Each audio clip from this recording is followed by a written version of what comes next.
Hi hello ನಮಸ್ಕಾರ welcome back to my YouTube channel. ಯಾರು ನನ್ನ ಚಾನಲ್ ಸಬ್ಸ್ಕ್ರೈಬ್ ಮಾಡಿದರೆ ಎಲ್ಲರಿಗೂ ಥ್ಯಾಂಕ್ ಯು.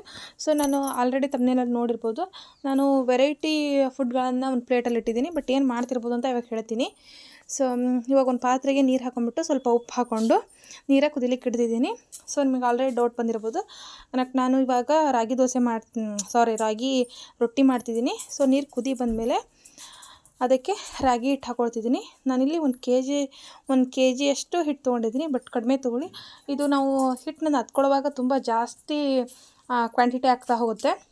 ಸೊ ಹಾಗಾಗಿ ಸ್ವಲ್ಪ ಕಡಿಮೆ ತೊಗೊಳ್ಳಿ. ಇದು ಒಂದು 5 to 10 ಮಿನಿಟ್ಸು ನೀರಲ್ಲಿ ಚೆನ್ನಾಗಿ ಬೇಯಿಸ್ಕೊಳ್ಬೇಕು. ಬೇಯಿಸ್ಕೊಂಡ ನಂತರ ಇದನ್ನ ಮುದ್ದೆ ಕೋಲು ತೊಗೊಂಡ್ಬಿಟ್ಟು ನೀಟಾಗಿ ಮಿಕ್ಸ್ ಮಾಡ್ಕೊಳ್ಳೋಣ ಮೊದಲು. ಸೊ ನಾವು ಜೋಳದ ರೊಟ್ಟಿ ಯಾವ ರೀತಿ ಮಾಡ್ತೀವಿ ಅದೇ ಥರನೇ ಇದನ್ನು ಹಿಟ್ಟು ನಾವು ಮಿಕ್ಸ್ ಮಾಡ್ಕೊಳ್ಬೇಕು ಮೊದಲು.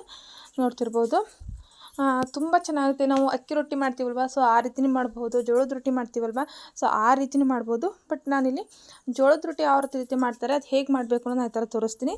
ಸೊ ಹಿಟ್ಟು ನಾದ್ಕೊಂಡ್ಬಿಟ್ಟು ಇವಾಗ ಆರಲಿಕ್ಕೆ ನಾವು ಹಿಟ್ಟು ಗೆರಸಿ ಅಂತ ಕರಿತೀವಿ, ನಿಮ್ಮ ಕಡೆ ಏನೋ ಕರೀತಾರೆ ಗೊತ್ತಿಲ್ಲ.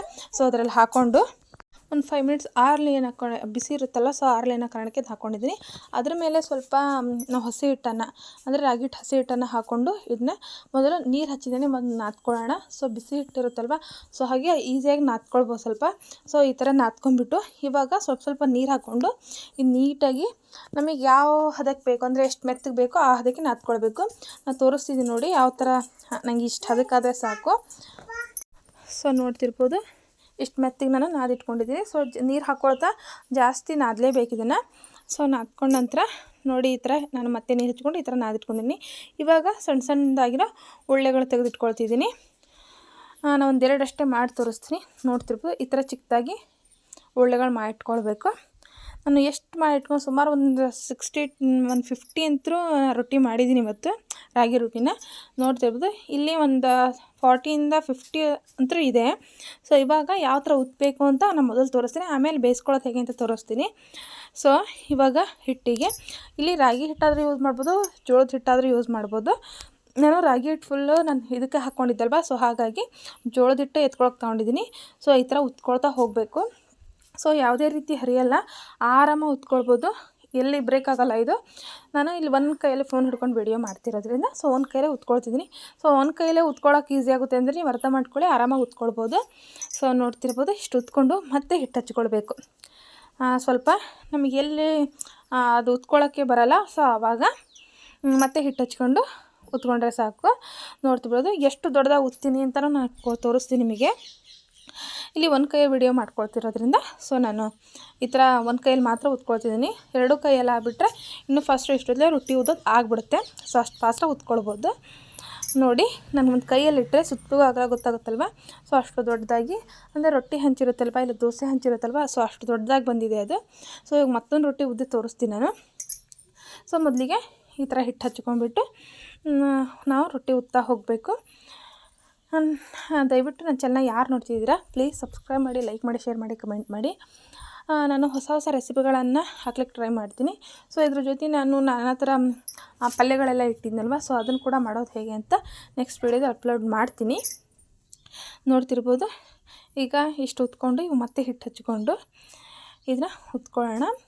ಸೊ ಉತ್ಕೊಂಡ ನಂತರ ನಾನು ವಿಡಿಯೋ ಕಂಟಿನ್ಯೂ ಮಾಡಿ, ಯಾಕಂದರೆ ಒಂದು ಕೈಯಲ್ಲಿ ವಿಡಿಯೋ ಮಾಡೋಕ್ಕಾಗಲ್ವಲ್ಲ, ಸೊ ಹಾಗಾಗಿ ಸೊ ಈ ಥರ ಉತ್ಕೊಳ್ಬೇಕು. ರಾಗಿ ರೊಟ್ಟಿ ಹೆಲ್ತಿ ತುಂಬ ಒಳ್ಳೆಯದು.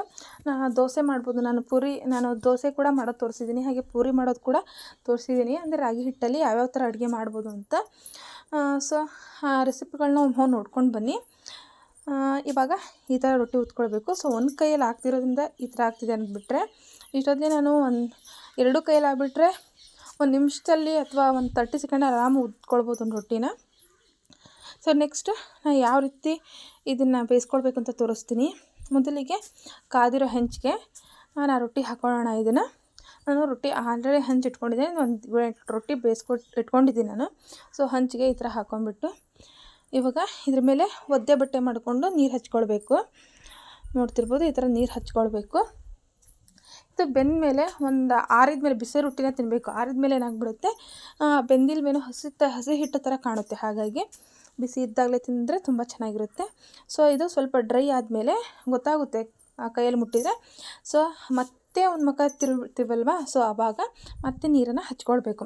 ಹಿಂಗೆ ಹಚ್ಕೊಂಡ್ರೆ ಮೇಲೆ ಹಚ್ಚಿರೋ ಹಿಟ್ಟೆಲ್ಲ ಕಾಣಲ್ಲ. ಹಾಗಾಗಿ ಆಮೇಲೆ ಈ ರೊಟ್ಟಿ ಈ ಥರನೂ ಬೇಯಿಸಿದ್ರೆ ಚೆನ್ನಾಗಿರುತ್ತೆ, ಇಲ್ಲ ಅಂದರೆ ಸ್ವಲ್ಪ ಗಟ್ಟಿ ಆಗಿಬಿಡುತ್ತೆ.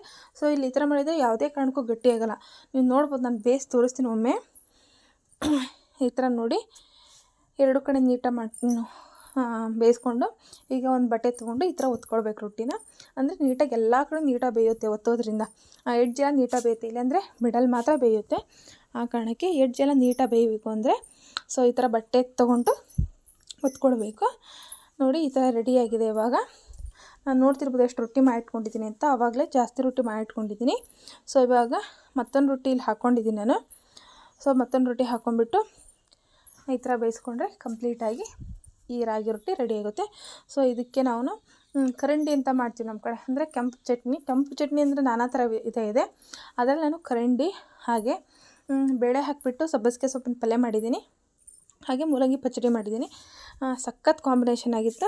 ದಯವಿಟ್ಟು ಯಾರಿಗೆಲ್ಲ ಈ ವಿಡಿಯೋ ಇಷ್ಟ ಆಯಿತು ದಯವಿಟ್ಟು ಸಬ್ಸ್ಕ್ರೈಬ್ ಮಾಡಿ, ಲೈಕ್ ಮಾಡಿ, ಶೇರ್ ಮಾಡಿ, ಕಮೆಂಟ್ ಮಾಡಿ. ನಾನು ಮತ್ತೆ ನಾಳೆ ಬೇರೆ ವಿಡಿಯೋದಲ್ಲಿ ಸಿಗ್ತೀನಿ. ಥ್ಯಾಂಕ್ ಯು, ಧನ್ಯವಾದಗಳು.